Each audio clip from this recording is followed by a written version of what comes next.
Good evening, कैसे हैं आप लोग। मियोसिस डिवीज़न पर चर्चा करेंगे और माइटोसिस की बात हम लोगों ने कर लिया है, राइट। सेल डिवीज़न में केवल एक पोर्शन बचा हुआ है, मियोसिस डिवीज़न, ठीक है। Meiosis division of the cell,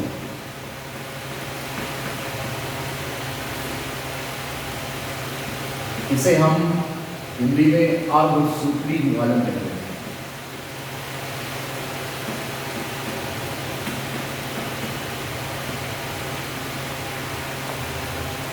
अर्धसूत्री विभाजन क्यों कहते हैं अर्धसूत्री विभाजन, इसके बारे में जानेंगे। Meiosis division takes place in the germ cells of the body. कहाँ होता है? हमारे शरीर की जो जर्म सेल्स होती है उनमें पाया जाता है, उनमें होता है। तो पॉइंट्स मेंशन करेंगे। Takes place in the gamete producing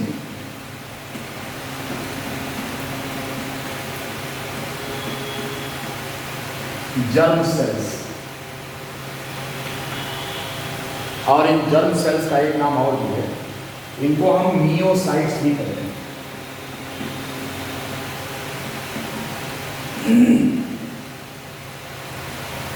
meiosis division takes place in germ cells, gamete producing cells, gamete mother cells, या फिर इन्हें हम मियोसाइट्स भी कहते हैं, ठीक है। इनिशियल जो इनकी प्लॉइडी होती है वो 2 होती है, sales with 2n number of chromosomes,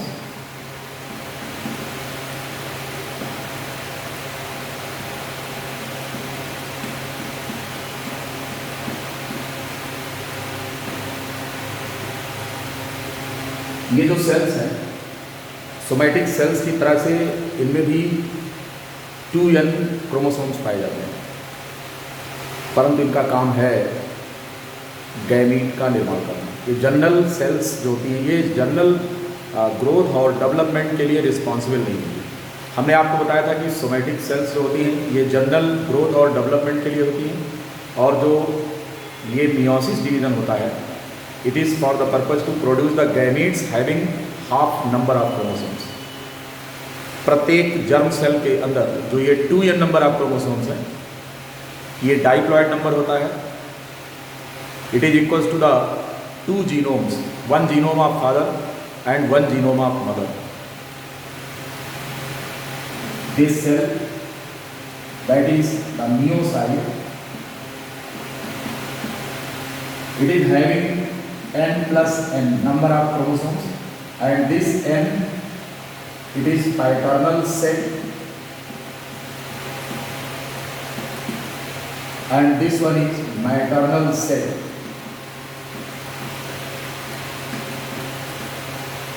अगर हम अपनी बात करें, ह्यूमन बीइंग की बात करें, तो 46 क्रोमोसोम्स हमारी सभी सेल्स में पाए जाते हैं। मतलब डाइप्लॉइड नंबर जो होता है वो 2n that is equals to 46। यहाँ पर जो n होता है that is the half number of chromosome, उसको हम हैप्लॉइड नंबर ऑफ क्रोमोसोम भी कहते हैं, and it is equivalent to 1 genome. यहाँ पर जीनोम ध्यान रखना है।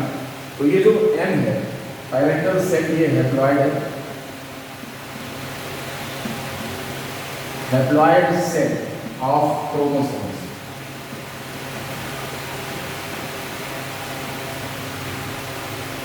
Equivalent to the genome of 1 parent. आपको ये पता होना चाहिए कि हमारे शरीर की जो सेल्स होती हैं जिसमें 46 क्रोमोसोम है, इनमें से 23 क्रोमोसोम पिता से और 23 क्रोमोसोम माँ से प्राप्त होते हैं, इसलिए इसको हम हैप्लॉइड कंटेंट कहते हैं। और जो ये हैप्लॉइड कंटेंट ऑफ क्रोमोसोम होता है एक पैरेंट का जीनोम कहलाता है। इस प्रकार से हम अपने शरीर के अंदर जो हमारी सेल्स हैं, बॉडी सेल्स, उनमें हम 2 जीनोम लेकर चलते हैं। एक जीनोम हमारे फादर का होता है और दूसरा जीनोम जो होता है वो हमारे मदर का होता है, राइट। इस प्रकार से हमारे शरीर की सभी कोशिकाओं में 2 जीनोम होता है, n plus n। 1n represent father, other n represent the mother. आपको ये जानना चाहिए यहाँ पर कि ये जो 23 क्रोमोसोम्स होते हैं हमारे शरीर का कंप्लीट जेनेटिक इंफॉर्मेशन डिस्प्ले करने वाले जीन्स इसी 23 क्रोमोसोम पर बैठे होते हैं। अगर दूसरे N की बात करें तो ये वही जीन होते हैं, परंतु ये मदर से प्राप्त होते हैं। यानी कि आपके शरीर के अंदर किसी भी कैरेक्टर के लिए एक जीन के 2 सेट होते हैं। इनमें से एक सेट को हम एलील कहते हैं। ऐसे 2 सेट्स मिलकर एक जीन बनाते हैं। The gene contributed from one parent is known as allele, and the gene जो कि इसका दूसरा पार्टनर होता है वो दूसरे पेरेंट से आता है। इस तरह से ये दोनों मिलकर के जीन होते हैं। तो एक जीन के 2 एलील होते हैं। ये सारी बात हम आपको जेनेटिक्स में पढ़ा चुके हैं, राइट। इस समय हम आपको बता रहे हैं कि गैमीट फॉर्मेशन के समय जो मियोसिस डिवीजन होता है ये कैसे होता है, यही आज हमको डिस्कस करना है। कहाँ पर होता है? जर्म सेल्स में। ये जर्म सेल्स कहाँ पर होती हैं? These are present in gonads. अगर मेल गोनेट की बात करें तो टेस्टिस होता है, फीमेल गोनेट की बात करें तो ओवरी होता है। और टेस्टिस के अंदर स्पर्म प्रोड्यूसिंग सेल्स होती हैं, इनको हम स्पर्म मदर सेल कहते हैं। ओवरी के अंदर एग मदर सेल होती है, एग प्रोड्यूसिंग सेल्स होती हैं। बात समझ में? अब हमें ये देखना है कि मियोसिस डिवीजन में n नंबर ऑफ जो ये क्रोमोसोम्स होते हैं ये n होते हैं। जब इसका डिवीजन होता है तो एक जो डॉटर सेल है यहाँ पर उसको एक जीनोम प्राप्त हो जाता है, दूसरी डॉटर सेल को दूसरा जीनोम प्राप्त हो जाता है। और यहीं पर क्रोमोसोम का जो ये नंबर होता है ये आधा हो जाता है। क्रोमोसोम का नंबर आधा हो जाता है। अर्धसूत्री विभाजन, गुणसूत्रों को आधा कर देना, डिवाइड कर देना बराबर बराबर, ऐसे डिवीजन को हम मियोसिस या अर्धसूत्री विभाजन कहते हैं। This takes place during the gamete formation. In most of the cases, for gamete formation, the meiosis division takes place. But there are the examples like bryophytes and pteridophytes, where the formation of gamete takes place by mitosis division, as the gamete producing cell is already haploid, having half number of chromosomes. ठीक है, जब इसका detail आप plant diversity में पढ़ेंगे, bryophyta और pteridophyta में, gamete formation के समय माइटोसिस डिवीजन होता है, not the meiosis division. Why? Because the gamete producing cell is already haploid. वो पहले से ही हैप्लॉइड होती है, इसलिए उसमें क्रोमोसोम का आधा होने का कोई कॉन्सेप्ट नहीं होता। ठीक है, तो अगर आपसे पूछा जाएगा कि गैमीट फॉर्मेशन क्या हमेशा मियोसिस डिवीजन से होता है, आपको उत्तर देना है कि कोई जरूरी नहीं है। उदाहरण के लिए ब्रायोफाइटा और टेरिडोफाइटा में जब स्पर्म या एग का निर्माण अर्थात गैमीट का निर्माण होता है तो वहाँ पर मियोसिस डिवीजन ना होकर के माइटोसिस डिवीजन होता है। ये बात समझ में आ गई।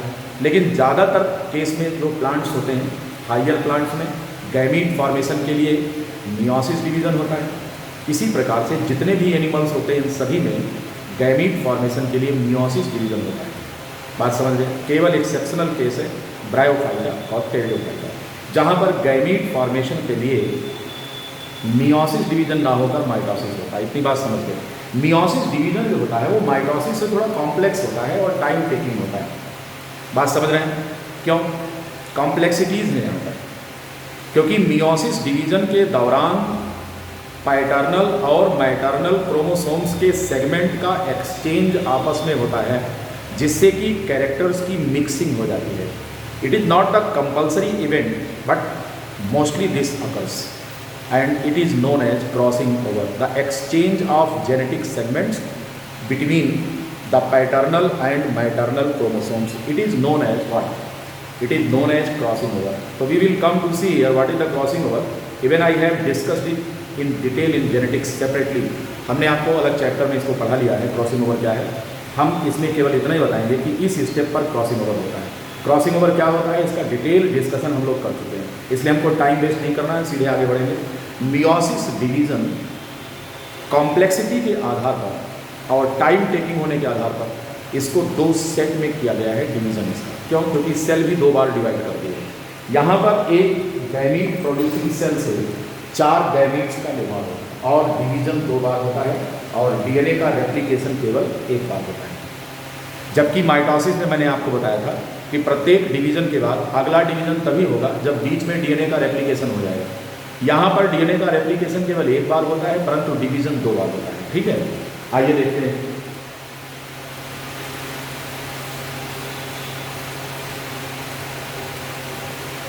इसके पहले भी हम आपको बता चुके कि मियोसिस डिवीजन जो होता है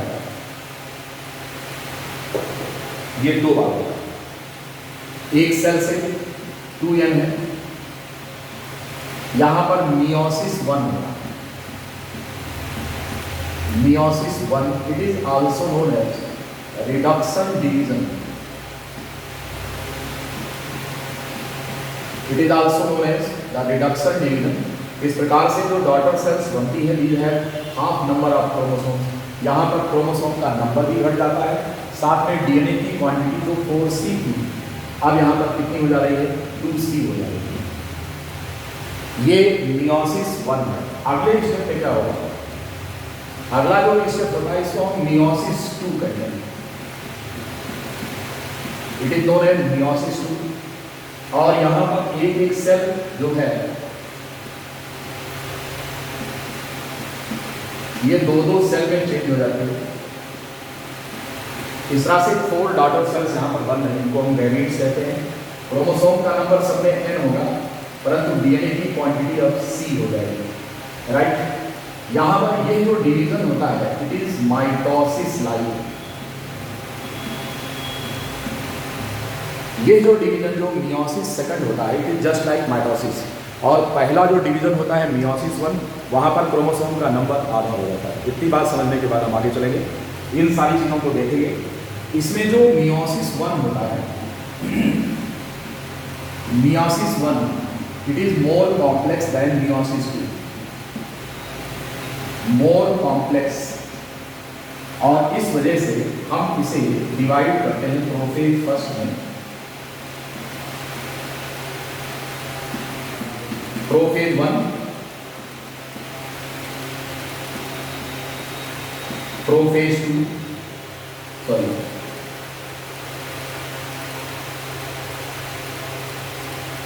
प्रोफेज 1, मेटाफेज 1,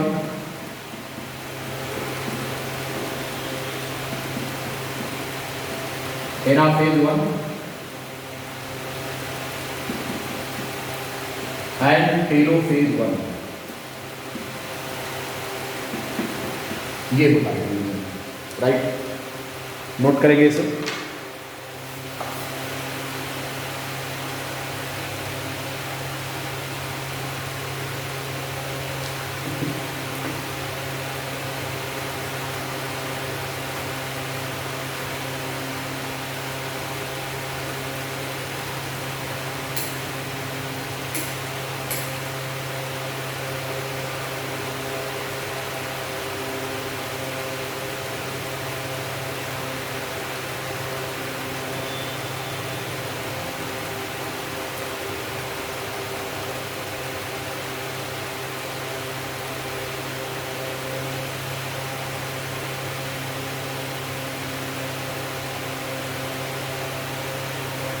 इस प्रकार से यहाँ देख रहे हैं कि जो मियोसिस 1 है, prophase 1, metaphase 1, anaphase 1 and telophase 1 में डिवाइड होती है।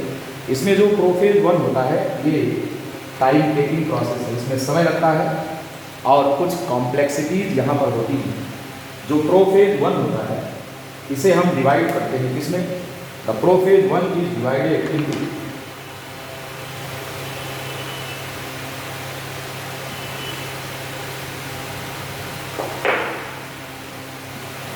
प्रोफेज 1 में कई यहाँ पर लगभग नहीं एग्जैक्टली ये 5 फेजेज होती है, 5 सब फेजेज। इसमें होता है लेप्टोटेन, जाइलोटेन, पाइजेटीन, डिप्लोटीन एंड डाइकाइनेसिस। इस तरह से मियोसिस 1 की अगर हम बात करें तो मियोसिस 1 में इसको जैसे आपने माइटोसिस को डिवाइड किया था प्रोफेज, मेटाफेज, एनाफेज और टेलोफेज में स्टडी किया था, ठीक उसी प्रकार से हम यहाँ पर स्टडी करेंगे इसको।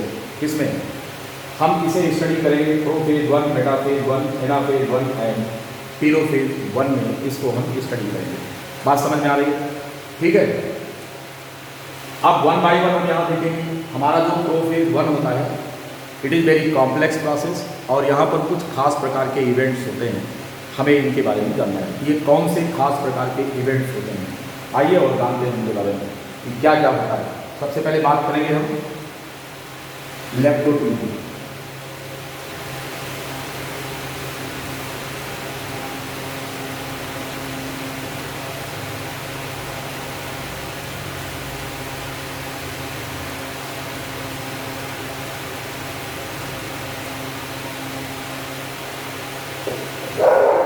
सबसे पहले हम लेप्टोटीन की बात करेंगे।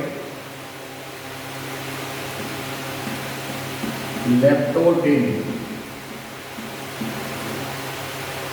ये मियोसिस डिवीजन की इनिशियल स्टेज होती है, पहली फेज होती है, जिस पर हम चर्चा करने चल रहे हैं।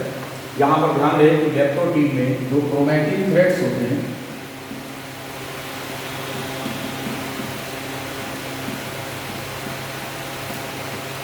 Start condensation.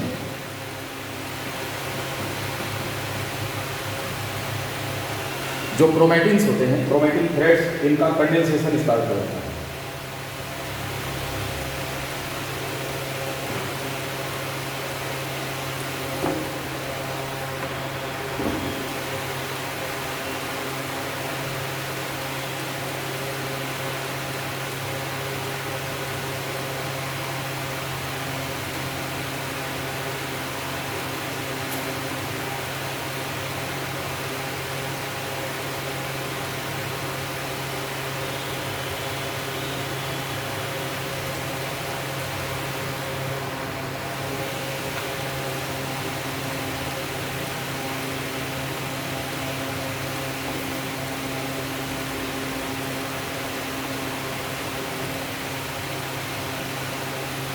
लेप्टोटीन में क्रोमैटिन थ्रेड्स स्टार्ट कंडेंसेशन।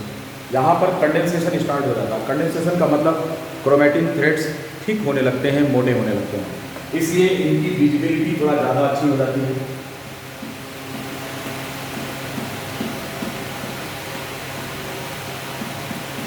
इन्हें हम आसानी से देख सकते हैं, कंडेंसेशन हो जाता है, ठीक है। और अब ये जो क्रोमोसोम्स होते हैं, कंडेंसेशन होने की वजह से क्रोमैटिड फॉर्म में आ जाते हैं, ठीक है। लेकिन यहाँ पर और कोई सिग्निफिकेंट चेंज नहीं होता है, बस केवल क्रोमैटिन थ्रेड्स का कंडेंसेशन स्टार्ट हो जाता है, परंतु न्यूक्लियस के अंदर न्यूक्लियोलस अपनी जगह पर है, न्यूक्लियोलस डिसअपीयर नहीं है, राइट। अब बात करेंगे जाइगोटीन में बहुत महत्वपूर्ण इवेंट होता है। यहाँ पर जाइगोटीन में क्या होता है? जाइगोटीन में एक बहुत महत्वपूर्ण घटना होती है जिसको हम सिनैप्सिस कहते हैं। यहाँ पर क्या होता है कि पेयरिंग होती है, pairing of the homologous chromosomes. हम आपको बता चुके हैं होमोलॉगस क्रोमोसोम्स क्या होता है।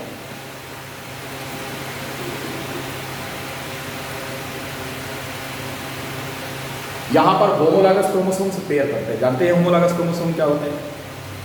जैसे उदाहरण के लिए अगर सपोज करो कि आपकी बॉडी में 23 पेयर क्रोमोसोम है, तो जो पहली जोड़ी का क्रोमोसोम है उसमें से एक क्रोमोसोम पिता का है और दूसरा क्रोमोसोम माँ का है, राइट। पिता के इस प्रथम क्रोमोसोम पर जितने प्रकार के जीन और जिस पोजीशन पर, जिस लोकस पर स्थित होते हैं, ठीक माता के प्रथम क्रोमोसोम में उतने ही जीन, उतने ही प्रकार के जीन और उसी लोकस पर स्थित पाए जाते हैं। इस प्रकार से दोनों क्रोमोसोम एक दूसरे के लिए मार्फोलॉजिकली सिमिलर होते हैं। ऐसे मार्फोलॉजिकली सिमिलर क्रोमोसोम्स को, जिनमें से कि एक पिता से है और दूसरा माँ से है, ये जोड़ा बना लेते हैं, और जोड़ा बनाने की इस क्रिया को हम सिनैप्सिस कहते हैं। ये काम कब होता है? जब मियोसिस डिवीजन हो रहा होता है, तो उसकी जाइगोटीन अवस्था में होता है, राइट। तो यहाँ पर होता है pairing of homologous chromosomes and the event is known as, हम क्या कहते हैं इसे? It is known as सिनैप्सिस।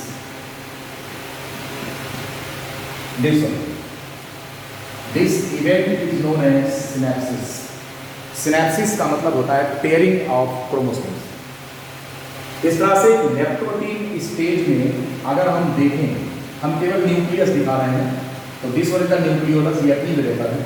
और ये जो क्रोमैटिन थ्रेड्स थे, ये जो आप देख रहे हैं क्रोमैटिन थ्रेड्स, थोड़ी देर बाद ये कंडेंस होने लगते हैं, ये क्रोमैटिन थ्रेड्स कंडेंस हो जाते हैं ऐसे, इस तरह से ये क्रोमैटिन थ्रेड्स कंडेंस हो जाते हैं। ठीक है, न्यूक्लियोलस अभी अपनी जगह पर है, this one is the nucleus,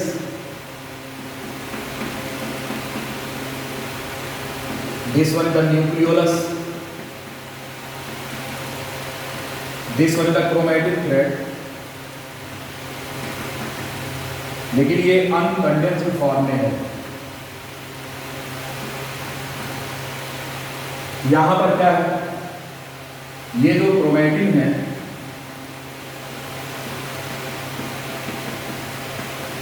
threads condensed, और जब इनका कंडेंसेशन कंप्लीट हो जाता है तो क्रोमैटिन थ्रेड्स को हम क्रोमैटिड्स के नाम से जानते हैं। ठीक है, तो इस प्रकार से सिनेप्सिस होने के पहले क्रोमैटिन थ्रेड्स का कंडेंसेशन होता है, और इनके कंडेंसेशन होने की वजह से इनका जब कंडेंसेशन हो जाता है तो ये मोटे हो जाते हैं, आँखों से माइक्रोस्कोप से जब आप देखेंगे तो हमें दिखाई देने लगते हैं। ठीक है, इसके बाद अगली जो स्टेज आती है, ये लेप्टोटीन की दोनों स्टेज हम आपको दिखा रहे हैं। अगली स्टेज जो होगी वो किसकी होगी, अगली स्टेज जो है वो जाइगोटीन स्टेज है।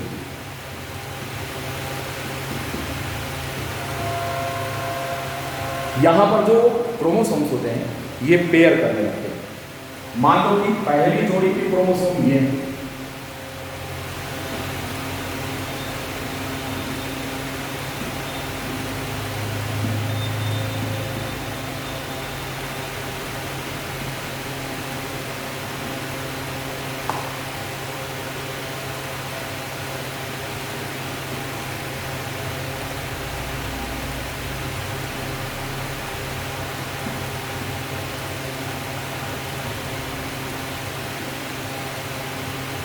दूसरी जोड़ी का जो क्रोमोसोम है सेकंड पेयर,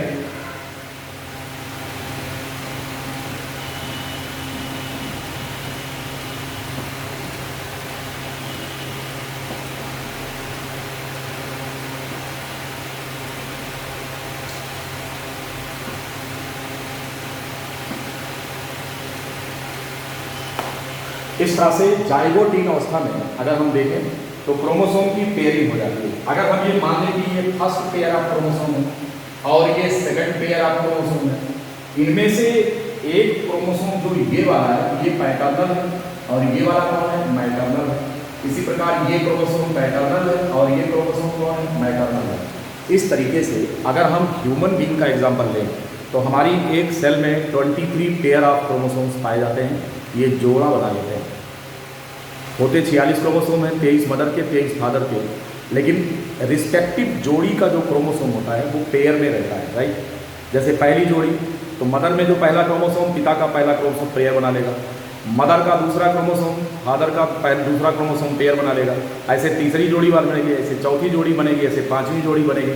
एक जोड़ी के जो क्रोमोसोम होते हैं इनमें से एक क्रोमोसोम फादर का है और दूसरा किसका है, मदर का है। इतनी बात समझ में आ गई।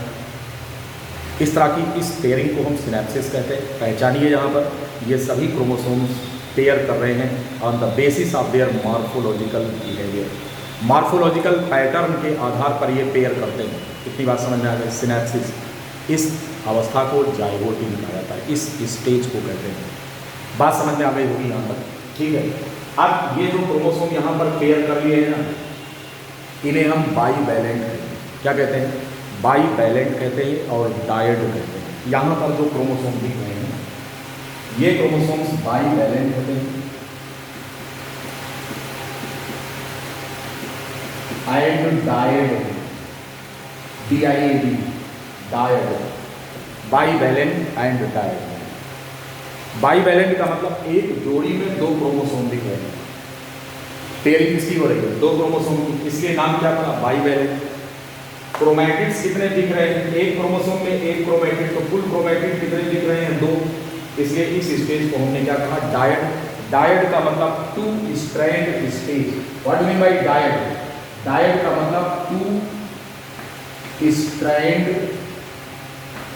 स्टेज कहेंगे। Dyad stands for two strand stage, अर्थात एक पेयर में दो स्ट्रैंड क्रोमेटिड के, एक ये दूसरा ये दिख रहा है, ऐसे ही एक इसमें और दूसरा ये, तो एक जोड़ी ये है दूसरा जोड़ी ये। प्रत्येक जोड़ी में, चूंकि जोड़ी में क्रोमोसोम दो है इसलिए इनको हम क्या बोलेंगे? बाईवैलेंट। और डायड क्यों बोलेंगे? क्योंकि एक क्रोमोसोम में केवल एक क्रोमेटिड नजर आ रहा है, इसलिए हम इसको डायड बोलते हैं।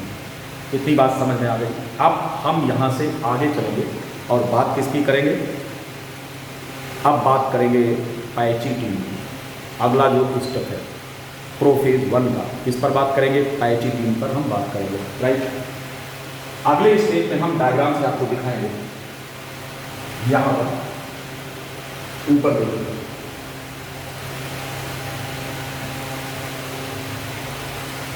अब अगली स्टेज जो बनने जा रही है वो कौन सी है? उसे हम बोलेंगे पैचिटीन स्टेज। पैचिटीन स्टेज में क्या होगा? ये कौन सी स्टेज है? ये है आपकी पैचिटीन स्टेज, राइट। इसमें क्या होगा कि अब जो हमारे क्रोमोसोम्स हैं वो पेयरिंग की कंडीशन में तो रहेंगे, परंतु इनके जो क्रोमेटिड्स हैं अब ये लेंथ वाइज स्प्लिट करेंगे, और इस प्रकार से जो डायड स्टेज है वो कितने में चेंज हो जाएगा? 2 स्ट्रैंड स्टेज अब चेंज हो जाएगा 4 स्ट्रैंड स्टेज में। इसीलिए हम अब इसको बाईवैलेंट एंड टेट्राइड कहेंगे। क्या कहेंगे? पैचिटीन स्टेज में आप बाईवैलेंट और टेट्राइड कहेंगे। मतलब ये हो जाए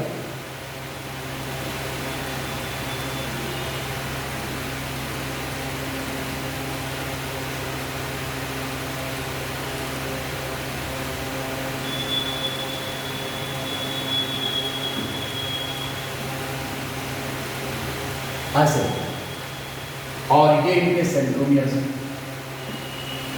ये सेंट्रोमियर है।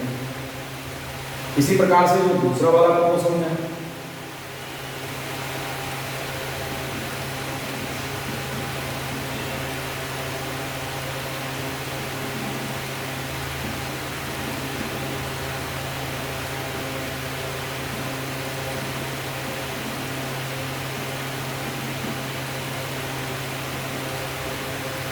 ये स्टेज हो गई। बात समझ रहे हैं? क्या बोलेंगे इसे हम? यहां पर हम बोलेंगे क्रोमोसोम्स को बाईवैलेंट बोलेंगे और टेट्राड स्टेज बोलेंगे। टेट्राड क्यों बोल रहे हैं? 4 स्ट्रैंड स्टेज यहां पर है, 4 स्ट्रैंड स्टेज है यहां पर। बाईवैलेंट हमने क्यों कहा? क्योंकि एक जोड़ी में 2 क्रोमोसोम, इसीलिए इसे हमने क्या कहा? बाईवैलेंट। टेट्राड क्यों कह रहे हैं? क्योंकि एक क्रोमोसोम का जो क्रोमेटिड था अब वो लेंथ वाइज फटा हुआ दिखता है, स्प्लिटेड दिखता है। इस प्रकार से एक क्रोमोसोम में डबल क्रोमेटिड दिख रहे हैं, और किसी भी बाईवैलेंट में 2 क्रोमोसोम हैं।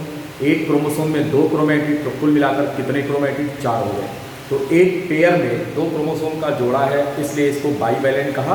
और चूंकि क्रोमेटिड्स यहाँ पर डबल दिख रहे हैं, तो दोनों क्रोमोसोम का मिलाकर के एक क्रोमोसोम में 2 क्रोमेटिड, दोनों मिलाकर 4 क्रोमेटिड। इस प्रकार से हम इसे टेट्राड कहते हैं, बाईवैलेंट एंड टेट्राड। इतनी बात अगर आप समझ रहे हो तो हम आगे चलते हैं।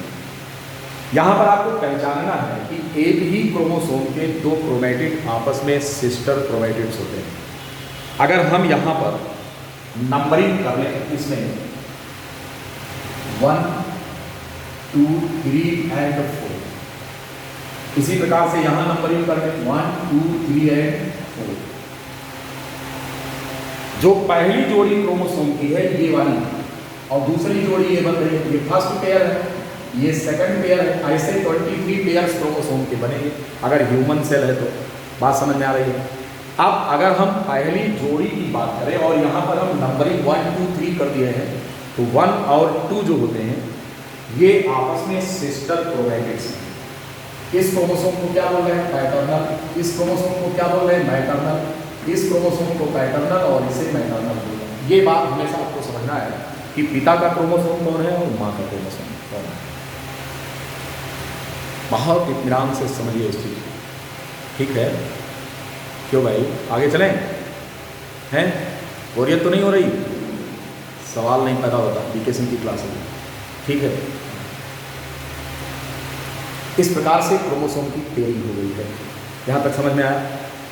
एक पर्टिकुलर पेयर के क्रोमोसोम्स की अगर हम बात करें तो इसमें एक पैटर्नल क्रोमोसोम है और दूसरा मैटरनल क्रोमोसोम है। पैटर्नल क्रोमोसोम में दो क्रोमेटिड आपको दिख रहे हैं, इनकी नंबरिंग हमने कर दिया है 1 2 3 4 से। अगर 1 और 2 की बात करें तो ये दोनों क्रोमेटिड पैटर्नल क्रोमोसोम के हैं और इन्हें हम सिस्टर क्रोमेटिड कहते हैं। यानी कहने का मतलब ये हुआ कि 1 और 2 ये क्या है? ये सिस्टर क्रोमेटिड्स हैं।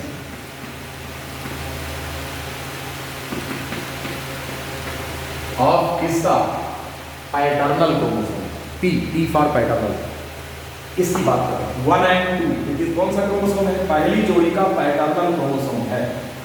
पहली जोड़ी के पैटर्नल क्रोमोसोम के ये दोनों क्रोमेटिड जिनको 1 और 2 कह रहे हैं, ये क्या है आपस में? सिस्टर क्रोमेटिड है। इसी प्रकार से मैटरनल क्रोमोसोम वाला 3 और 4 से इसकी नंबरिंग की गई है 1 और 2। अब 3 और 4 की बात करें, 3 और 4 ये कौन है? ये भी सिस्टर क्रोमेटिड है।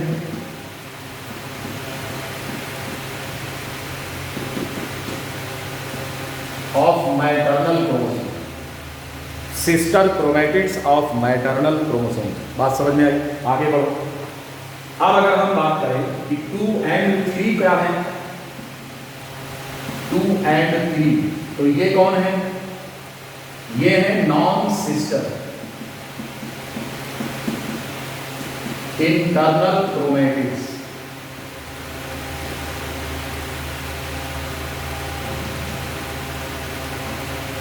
नॉन सिस्टर इंटरनल क्रोमेटिड्स, इनमें से अंदर की तरफ स्थित पैटर्नल का एक क्रोमेटिड और अंदर की तरफ स्थित मैटरनल का एक क्रोमेटिड आपस में कौन है?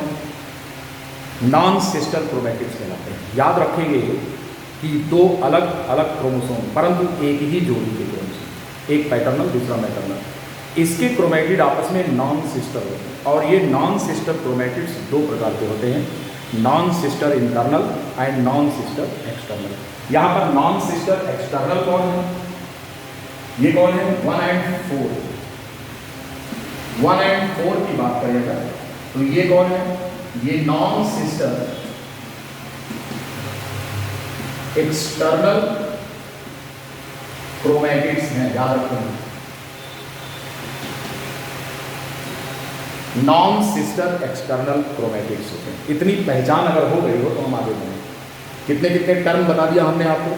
हमने आपको बाइवैलेंट बता दिया, हमने आपको डायड समझा दिया, हमने आपको टेट्रायड समझा दिया, हमने आपको सिस्टर और नॉन सिस्टर क्रोमेटिड बता दिया, हमने आपको नॉन सिस्टर इंटरनल क्रोमेटिड बता दिया, नॉन सिस्टर एक्सटर्नल क्रोमेटिड बता दिया। ये सारी टर्मिनोलॉजी जैसे पहले पेयर के क्रोमोसोम के लिए हमने यूज किया था, बिल्कुल ठीक इसी प्रकार से बाकी के जितने सब्सिक्वेंट पेयर्स होंगे, दूसरी जोड़ी का, तीसरी जोड़ी का, चौथी जोड़ी का, इस प्रकार 23वीं जोड़ी का, इस तरह से ये सभी क्रोमोसोम्स को हम यही टर्मिनोलॉजी वहाँ पर देते हैं और आपको इनके बारे में जानना चाहिए। अलग अलग क्रोमोसोम के बारे में हम पढ़ाने नहीं जा रहे हैं। इतनी बात समझ में आ गई हो तो अब हम आगे की बात करें। ये सारी पहचान आपकी हो गई है। इस प्रकार से जो क्रोमोसोम्स यहाँ पर बाइवैलेंट डायड दिखाई दे रहे थे, अब वो कैसे दिख रहे हैं? पैचिंग में आते आते ये बाइवैलेंट परंतु टेट्रायड दिख रहे हैं। और ध्यान रहे कि दो क्रोमोसोम के बीच में, एक ही जोड़ी के दो क्रोमोसोम के बीच में, प्रथम जोड़ी अगर मान लें तो पैटर्नल मैटरनल क्रोमोसोम के बीच में यहाँ पर प्रोटीन की एक लेयर अपीयर करती है। यहाँ पर इन दोनों के बीच में एक प्रोटीन की एक प्लेट अपीयर करती है, यहाँ पर एक लेयर अपीयर करती है।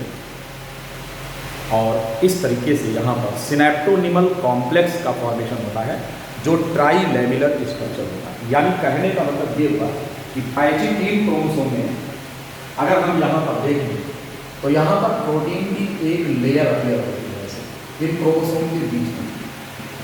ऐसे। और इस प्रकार से ट्राइलेमिनर, ये प्रोटीन लेयर है,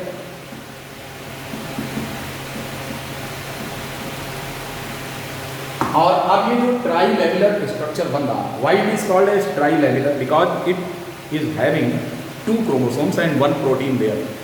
2 chromosome means 1 paternal chromosome and other maternal, और इन दोनों के बीचों बीच में एक प्रोटीन की प्लेट का फॉर्मेशन हो रहा है। इस प्रकार से ये स्ट्रक्चर ट्राइलेमिनर अपीयर करता है। हम इसे सिनेप्टोनिमल कॉम्प्लेक्स कहते हैं। क्या कहेंगे? सिनेप्टोनिमल कॉम्प्लेक्स, जो कि ट्राइलेमिनर स्ट्रक्चर होता है। नाउ दिस कंप्लीट स्ट्रक्चर, अगर हम यहाँ पर बात करें, ये पूरा स्ट्रक्चर अब क्या कहला रहा है? अब ये कहला रहा है सिनेप्टोनिमल कॉम्प्लेक्स। हम इसे नाम देते हैं।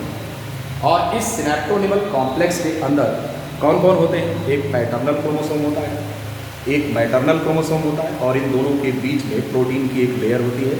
इस तरीके से ये ट्राइलेमिनर स्ट्रक्चर जो होता है, इसको हम सिनेप्टोनिमल कॉम्प्लेक्स कहते हैं। बनने वाला स्ट्रक्चर सिनेप्टोनिमल है। ठीक, एक बहुत महत्वपूर्ण घटना का अब हम इंतजार कर रहे हैं, और जो इंतजार कर रहे थे वो घड़ी आ गई है कि यहाँ पर एक बहुत महत्वपूर्ण काम होता है, और वो होता है कि जो ये पैटर्नल और मैटरनल अर्थात होमोलॉगस क्रोमोसोम होते एक जोड़ी के, इनके नॉन सिस्टर इंटरनल क्रोमैटिड्स के सेगमेंट की अदला बदली आपस में हो जाती है। इसे हम क्रॉसिंग ओवर, और इसका परिणाम जो होता है उसको हम रिकॉम्बिनेशन कहते हैं। री मीन्स होता है न्यू, कॉम्बिनेशन मीन्स नया पैटर्न डेवलप होता है। किसका? क्रोमोसोम्स का। क्यों? क्योंकि यहाँ क्रोमोसोम के सेगमेंट एक दूसरे से एक्सचेंज कर रहे हैं। ठीक है, इस घटना को क्रॉसिंग ओवर कहते हैं। अगर आपसे सवाल पूछा जाए कि क्रॉसिंग ओवर जैसी महत्वपूर्ण घटना मियोसिस डिवीजन के प्रोफेज की कौन सी स्टेज में होती है, तो हमें बोलना है इट टेक्स प्लेस इन पाइजिटी। ये बात समझ गए? What is the crossing over? मैंने आपको बहुत डिटेल पढ़ाया क्रॉसिंग ओवर क्या होता है, इसलिए यहाँ ज़्यादा नहीं बता रहे, केवल ये बता रहे हैं कि क्रॉसिंग ओवर यहाँ पर होता है, and it is the act of exchange of segments of non sister internal chromatids of homologous chromosomes. तो अदला बदली किसके बीच में होती है? थोड़ा बड़े डायग्राम में हम आपको दिखाते हैं। नीचे वाले डायग्राम की जरूरत शायद नहीं होगी आपको, अब इसे मिटा देते हैं।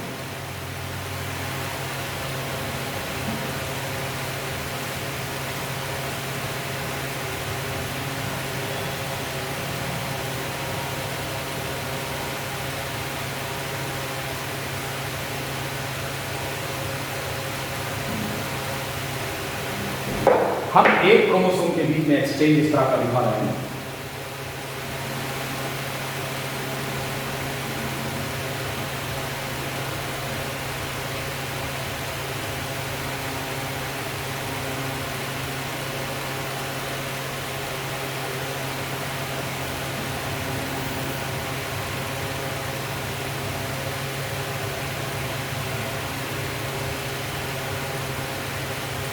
इस प्रकार से अगर देखो तो इस पॉइंट पर, यहाँ पर, इसमें और यहाँ पर इनके सेगमेंट जो होते हैं वो एक्सचेंज करते हैं। ये चले जाएंगे इस तरफ, और ये चले जाएंगे इस तरफ, और ये चले जाएंगे इस तरफ, और ये सेगमेंट टूटकर इधर आ जाएगा।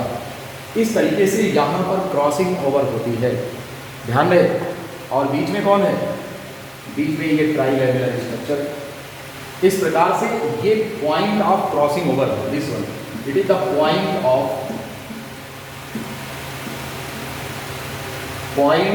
Crossing over.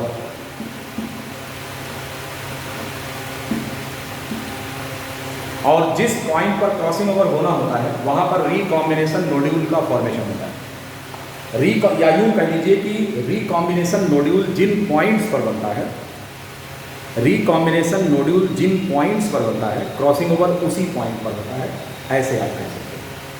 इतनी बात समझ में आ गई? तो यहाँ पर क्या होगा? जहाँ पर पॉइंट ऑफ क्रॉसिंग ओवर पर क्या होगा? At this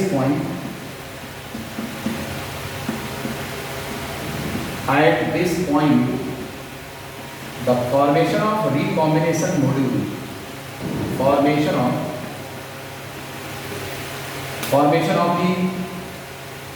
the recombination nodule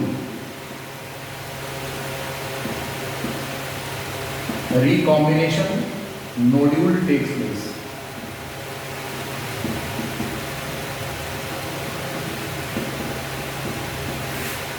इस तरह से यहां पर रिकॉम्बिनेशन नोड्यूल का फॉर्मेशन हो जाता है। आप ध्यान दें, अगर आपसे सवाल पूछा जाएगा कि रिकॉम्बिनेशन नोड्यूल कहां पर बनता है, तो यूँ आप समझ लीजिए कि जहां पर रिकॉम्बिनेशन नोड्यूल बनता है क्रॉसिंग ओवर उसी पॉइंट पर होता है। ठीक है, अब यहाँ पर जो एंजाइम लगना है इसका नाम पूछा जाता है, तो that enzyme is known as recombinase enzyme, because the process of recombination takes place here. So the enzyme that is involved in this process is known as recombinase enzyme. तो रिकॉम्बिनेशन की इस प्रक्रिया में जो एंजाइम लग रहा है उसका नाम क्या होगा? That is known as recombinase. Note कर लेंगे, the enzyme that is required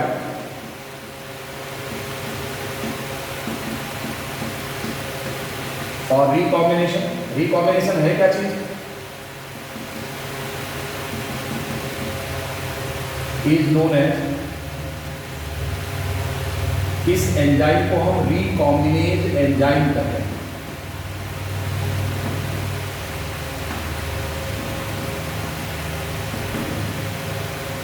recombinase enzyme कहते हैं इसको। अब अगर आपसे कोई सवाल पूछे कि क्रॉसिंग ओवर कब होता है पैची टीम में, किसमें, माइटोसिस या मियोसिस? मियोसिस में, प्रोफेज 1 के पैची टीम में होता है क्रॉसिंग ओवर। सिनेप्सिस किसमें होता है? जाइगोटीन में होता है। रिकॉम्बिनेशन नोड्यूल किसमें बनते हैं? पैचिटीन में बनते हैं। रिकॉम्बिनेशन या क्रॉसिंग ओवर किसमें होता है? पैचिटीन में होता है। सिनेप्टोनिमल कॉम्प्लेक्स कहाँ बनना शुरू होता है? जाइगोटीन से बनना शुरू होता है और फाइनली कंप्लीट हो जाता है किसमें? पैचिटीन में। ट्राइलेमुलर स्ट्रक्चर अपीयर करता है जिसको सिनेप्टोनिमल कॉम्प्लेक्स कहते हैं। ठीक, क्रॉसिंग ओवर किसमें होता है? नॉन सिस्टर क्रोमेटिड के बीच में, एक्सटर्नल या इंटरनल, बोलेंगे इंटरनल में होता है। ये सारी बातें होने के बाद कहते हैं इसका पर्पस क्या होता है? What is the purpose of crossing over? Just to create the genetic diversity. Advancement is the nature of the rule of the nature. Advancement is the rule of the nature. प्रकृति का नियम है advancetibility, it is known as evolution. Modification with descent with modification, descency, descent with modification, new combinations and more advance combinations come. इसीलिए क्या होता है कि पहले के ज़माने का बच्चा जो था वो नंगे टहलता था, आज के ज़माने का बच्चा डायपर पहनता है। फिर 4 साल का बच्चा कंप्यूटर चला लेता, मोबाइल हैक कर लेता है, और 4 साल का बच्चा चड्डी बांधना नहीं जानता था पहले के ज़माने का। आज के ज़माने का बच्चा थोड़ा हाईटेक हो गया, कितना हाईटेक हो गया सोच सकते हैं आप। ये क्या है? Descent with modification, advancetibility in the gene. आज के आगे का मानो न मालूम क्या करेगा, कितना आगे निकल जाएगा, यू कैन नॉट बिलीव। इसलिए क्या होता है? जेनेटिक वेरिएबिलिटी होती है। माँ बाप से ज़्यादा एडवांस बच्चा हमेशा होता है, इट इज़ द सुपीरियरिटी। कुछ केसेज को छोड़ करके कभी कभी बच्चा बेकार होता है, वो माँ बाप के जैसा नहीं होता, उसका नाम डुबो देता है। कुछ बच्चे ऐसे होते हैं वो काम करते हैं जो माँ बाप ने कभी सपने में सोचा नहीं होता। तो ये सब कुछ, everything depends on the performance of the gene in the body. किसी को कुछ भी मत कहिए, सब ऊपर के बनाए हुए हैं।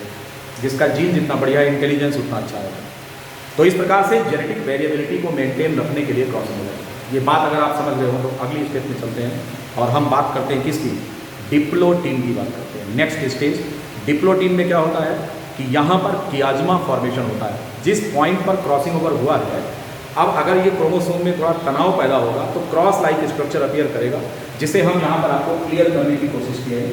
This cross like structure that appears here, it is known as chiasma. ध्यान रहे कि ये जो है डिप्लोटीन स्टेज में बनता है। तो डिप्लोटीन में कोई खास बात नहीं होती है, केवल कियाज्मा फॉर्मेशन होता है। इस चीज़ को डिप्लोटीन की एक लाइन लिखकर नोट कर लीजिए। अगला जो स्टेप हो रहा है तो कौन है? वो diplotene.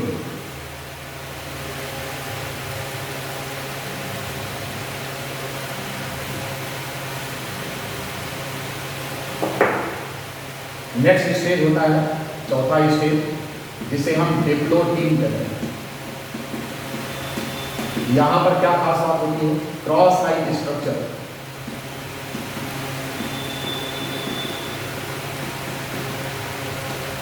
appears due to crossing over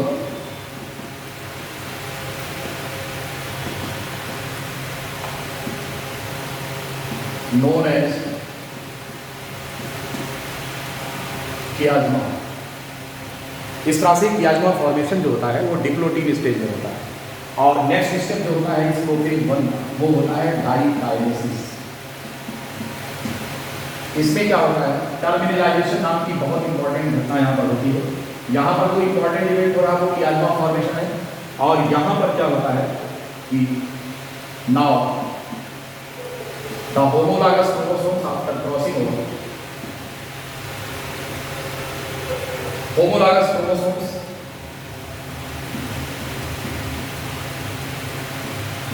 after crossing over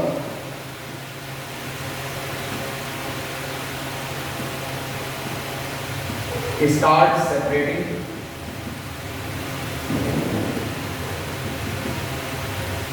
इस एक्ट को हम क्या कहते हैं, known as,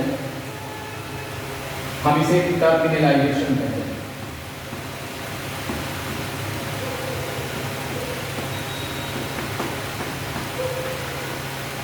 it is known as terminalisation. Crossing over के बाद होमोलॉगस क्रोमोसोम्स जो होते हैं वो एक दूसरे से अलग हो जाते हैं। इसके बाद क्या होता है कि आइडेंटिटी समाप्त हो जाती है, chromosomes lose their identity,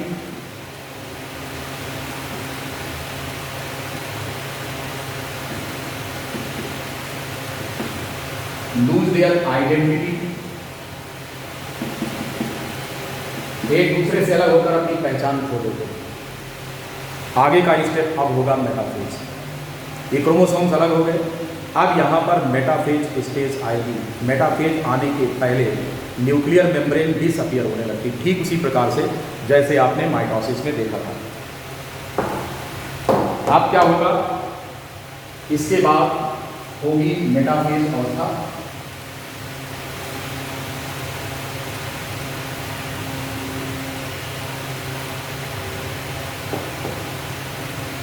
next step है दैट इज मेटाफेज। मेटाफेज 1,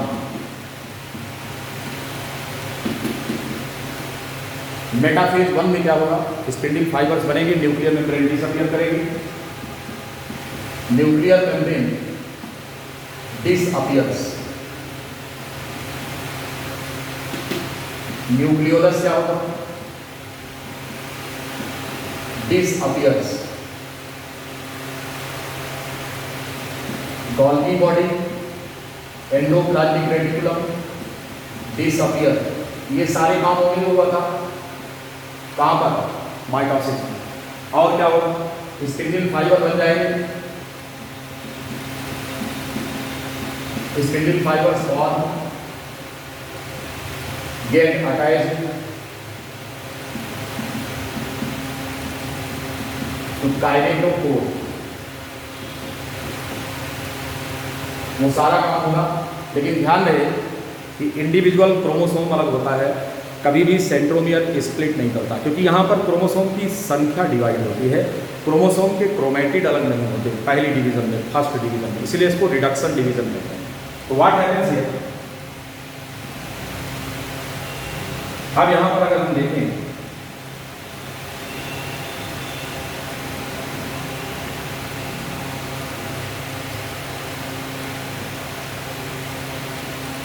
ये सेंट्रोमियर है इनका,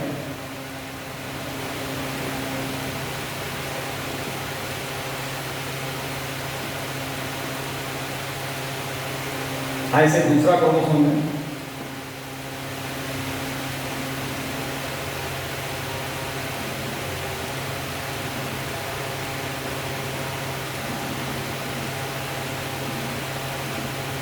इस प्रकार से ये इनका सेंट्रोमियर है। स्पिंडल फाइबर इस प्रकार अरेंज होते हैं ऐसे।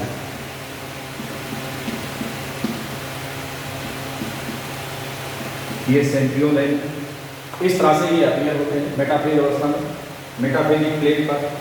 आगे से फिर क्या होता है, अब स्टार्ट होगी कौन सी फेज, एनाफेज। एनाफेज में क्या होता है, ये दो क्रोमोसोम्स होते हैं,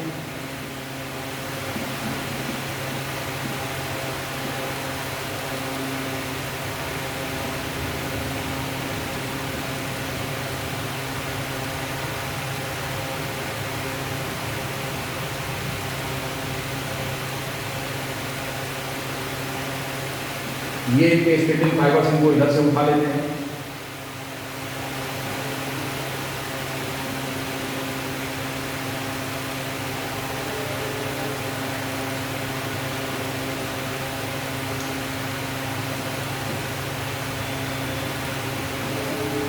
इस तरह से, और फिर इसके बाद क्या होता है, टेलोफेज स्टेज आती है। अगली स्टेज जो आएगी वो टेलोफेज होगी। टेलोफेज में क्या होता है कि न्यूक्लियर मेम्ब्रेन जो गायब हुई थी वो अपीयर हो जाएगी, न्यूक्लियोलस आ जाएगा, गोल्गी बॉडी और एंडोप्लाज्मिक रेटिकुलम सब अपीयर कर जाएंगे। लेकिन जो सेल बनेगी उसमें क्रोमोसोम की संख्या अब आधी हो गई है। ये बात आपको ध्यान रखना है। हम आपको ऊपर दिखा रहे हैं, इसको ऊपर के डायग्राम में दिखा रहे हैं।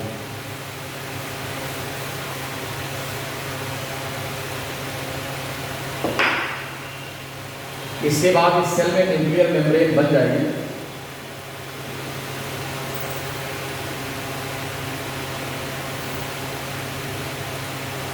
ये दोनों सेल एक दूसरे से अलग होंगी। इसमें न्यूक्लियर मेम्ब्रेन उत्पन्न हो जाएगा दोनों सेल्स में।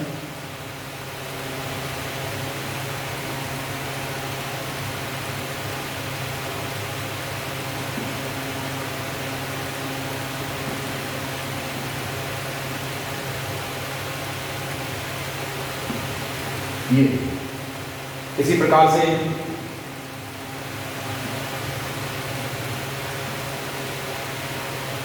एक क्रोमोसोम इसका ये होगा।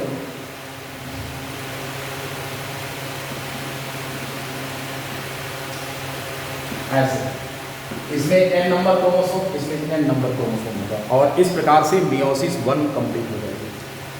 बात समझ पा रहे हैं? मियोसिस 1 इस प्रकार से कंप्लीट हो जाएगी। इसके बाद अगला जो स्टेप है वो स्टार्ट होगा, और हम उसे क्या बोलेंगे? That is known as the meiosis second. ध्यान रहे कि मियोसिस सेकंड बिल्कुल उसी प्रकार से होगा जैसे कि आपने माइटोसिस देखा था। इसलिए हम मियोसिस सेकंड का डिस्कशन यहाँ नहीं कर रहे हैं, केवल इसका रिजल्ट दिखा दे रहे हैं कि ये सेल्स डिवीजन के बाद क्या होती है।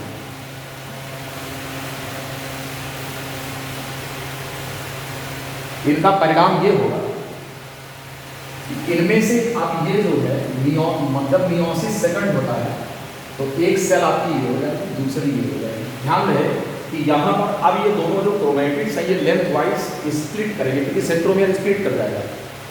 संख्या वही रहेगी, n ही रहेगी, परंतु अब यहाँ पर अगर हम देखें तो डीएनए की मात्रा कितनी है?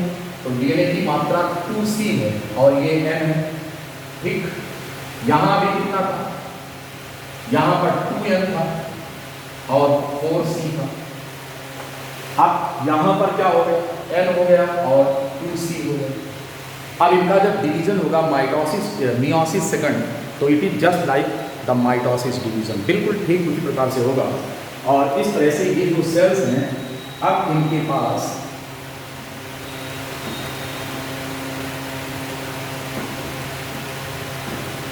ऐसे इस तरह से, यहाँ पर आप देख रहे हैं कि डबल क्रोमेटिड वाले क्रोमोसोम थे, अब ये सिंगल वाले हो गए। अब यहाँ पर डीएनए की जो क्वांटिटी है वो कितनी हो जाएगी? तो हम इसको लिखेंगे कि ये n है और C है, ये n है और C है। ऐसे इसका डिवीजन इस वाली सेल का हो जाएगा। तो इस तरीके से आपको 4 यहाँ पर डॉटर सेल्स प्राप्त हो जाएंगी as a result of meiosis division with genetic recombination, right. इन्हीं को हम गैमीट्स कहते हैं, जो आगे चल करके अपोजिट गैमीट के साथ पेयर करके जाइगोट बनाते हैं और नई संतान के निर्माण की प्रक्रिया शुरू हो जाती है। तो इन्हें गैमीट्स कहते हैं। उम्मीद है कि आपको मियोसिस डिवीजन समझ में आ गया होगा। इसका सिग्निफिकेंस पूछा जाता है तो एक ही सिग्निफिकेंस है, गैमीट फॉर्मेशन करना है, क्रोमोसोम का नंबर आधा रखना है। इसलिए क्योंकि जब फर्टिलाइजेशन होगा और दोनों साइड के गैमीट एक दूसरे से फ्यूज करेंगे, तो अगर पहले से हम n नहीं कर लेंगे तो 2n मिलकर 4n हो जाएगा, फिर प्लॉइडी चेंज हो जाएगी। तो just to keep the number of chromosome constant generation after generation as a result of fertilization and gametic union, to keep the number of chromosome constant, the number is reduced first before pairing, right? तो इस प्रकार से इनका chromosome की संख्या पहले से ही आधी कर ली जाती है, ताकि फर्टिलाइजेशन के बाद अगर ये जस्ट डबल हो तो प्लॉइडी न चेंज हो। उम्मीद है कि आपको ये समझ में आया होगा। इसके साथ ही सेल बायोलॉजी का ये कंप्लीट सेगमेंट, जिसमें सेल था fundamental unit of life, biomolecules and cell division, ये यूनिट हमने कंप्लीट कर लिया है।